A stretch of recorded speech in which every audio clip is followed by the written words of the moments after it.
నదుల అనుసంధానం, పోలవరం పూర్తి చేసి జలహారతి ద్వారా ప్రతి ఎకరాకు నీళ్లిచ్చి తెలుగు ప్రజల రుణం తీర్చుకునే విధంగా తీర్మానాన్ని పాస్ చేయడమే కాకుండా ఆచరణ చేస్తాం.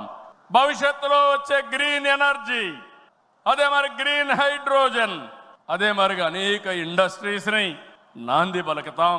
అదే మరిగా ఎక్కడికక్కడ ఏవైతే లాజిస్టిక్స్ ఉన్నాయో రోడ్లు గాని, రైల్వే గాని, ఎయిర్పోర్ట్లు గాని, అదే మరిగా పోర్ట్లు గాని, ఇంకో పక్క ఇన్లాండ్ వాటర్ వేస్ గాని ఇవన్నీ చేసి ప్రపంచంలోనే లాజిస్టిక్స్ కాస్ట్ తగ్గే విధంగా మన ఆలోచనలు ఉంటాయని చెప్పి నేను మీకు తెలియజేస్తున్నా.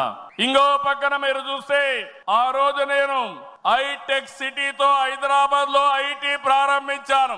ఈ మహానాడు ద్వారా, క్వాంటమ్ వ్యాలీ ద్వారా ఆర్టిఫిషియల్ ఇంటెలిజెన్స్ కూడా ప్రాధాన్యత ఇచ్చి తెలుగు జాతిని ముందుకు నడిపిస్తామని చెప్పి నేను మీకు తెలియజేస్తున్నా.